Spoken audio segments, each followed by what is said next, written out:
Hello, everyone, and welcome back to the village. Now, today I want us to look at the power of storytelling and how they shape humanity. And I want to specifically look at this video that got 11 million views in 2 weeks just for displaying Africa's poverty. Now, this is the video in question. If you guys look at this thumbnail, what is the first thing that comes to mind?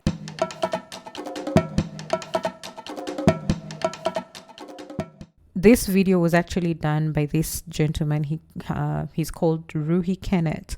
Now, Ruhi says that he's an independent documentary filmmaker. He goes to unique places that are not known to many, discover them with a different approach, and his motto is curiosity is the best guide. He says, I am here not to give answers, but to ask the right questions. Now, when I saw this in his description box, I was like, who determines that the questions you're asking are right, Ruhi? And also, what is the point of it? What is the point of asking these questions? Is it for you to fulfill your curiosity? Is it for you to make a change in the society or whatever discovery that you're making? What is the point? You know, I'm asking this especially because Ruhi traveled to Burundi, and this is a snippet. This is a caption of what he had written in his description box. Now he says, I will never forget what I saw in Burundi. We are in Burundi, which is one of the most poorest countries in the world almost every year for the last 62 years, according to the World Bank, IMF, and many other official institutions. I think to myself, well, I appreciate the statistics, but you never left any links to any World Bank statistics or IMF so that anybody can be able to verify that truly Burundi has actually been poor, or the poorest country, ranked as the poorest country in the world for the past 62 years. You know, like, there's no real data to substantiate the claims that you're making. So right off the bat, I'm looking at this and I'm like, what? You know? And if you guys looked at that first thumbnail and you're like, okay, this is like very, bizarre and crazy, and like, dang, are these children actually going to be sold? No. In fact, this is a second thumbnail. The first thumbnail was actually even more crazy. He had photoshopped these kids here, as you can see. He had this huge sign that says children for sale and an arrow pointing to this huge text saying for children for sale. And then behind him, there was a gentleman who had worn a t-shirt that says life goes on after you die or after you go, something like that. Crazy. And if you see that kind of a thumbnail and you're like, oh my God, are these children actually going to be sold in this poor country? No, there is actually no reference of these specific children actually being sold. You'll never see a transaction going on. And in fact, the whole video, close to 80-90% of it, is about showing different facets or portions or like categories of poverty within Rwanda.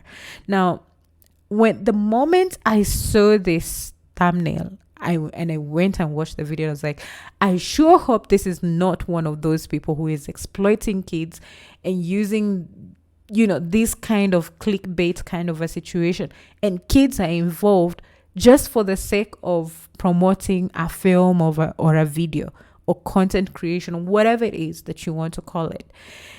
And that was actually what was happening here. And I went to YouTube and I was like, no. This, sometimes people think that we can just take advantage of the poor because probably no one is going to fight for them.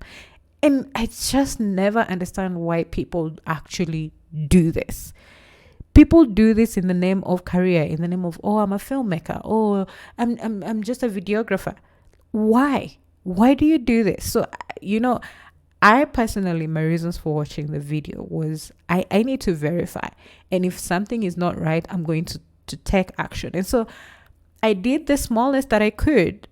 And I reached out to YouTube and asked YouTube, please look into the thumbnail of this video. I'm concerned that it paints a picture that these 4 children are for sale, but the video makes no reference to specifics that these 4 children are actually being sold. And I'm actually concerned about the kids. Now, I don't know if anyone else did this, but as you can see, When I went and looked at the video today, things had definitely changed. The outlandish sign of all these children are for sale, children for sale, it was never there. I still think that this kind of work is ridiculous. I don't appreciate it. I don't know why it is that people feel the need to go to a country and showcase so much poverty and destitution for the sake of, oh, I'm just a filmmaker. Why do we do that, guys? Is this really content creation? Is this what we've come up to? And we as Africans, why don't we just come and stand up and call out these companies and call out these people who are actually doing this ridiculous work? For instance, if you go to the video, this guy, Ruhi, he makes such outlandish claims. For instance, right off the bat, when the video starts, he starts off by saying, just casually, welcome to the poorest and unhappiest country in the world. I'm like, bro, you just say that so casually, like it doesn't mean anything. And then he does this B-roll clip of this guy. One of his foot is in a ditch. He's barefoot in a ditch with dirty water. He's holding on to his bike. He has tattered clothes, has a miserable look on his face. And I'm like, why are you gonna do this? Like, what point are you actually trying to prove here, or what message are you trying to communicate? Because there are many ways that you as a filmmaker, as a videographer, as a content creator, you can actually go out there and showcase people. Like you can showcase the actual situation of the person without dehumanizing them, without doing such things. It's just not necessary. You can have an interview with them, you can talk to them. They don't have to be in such a destitute state for you to actually post, And then the other thing is that this guy, together with a tour guide, they pass through these kids in a car, and they stop and they see these kids looking at a dog. It appears like this dog is dead or sick, somehow lying down. And these guys just make a casual joke that these kids, they think that they want to eat the dog. Like, why? They're just poor kids. Why you gotta do that, bro? Like, what does that do to you? Like, what is the point of that? That is why I just never understand when this guy is like, oh, I'm just a filmmaker.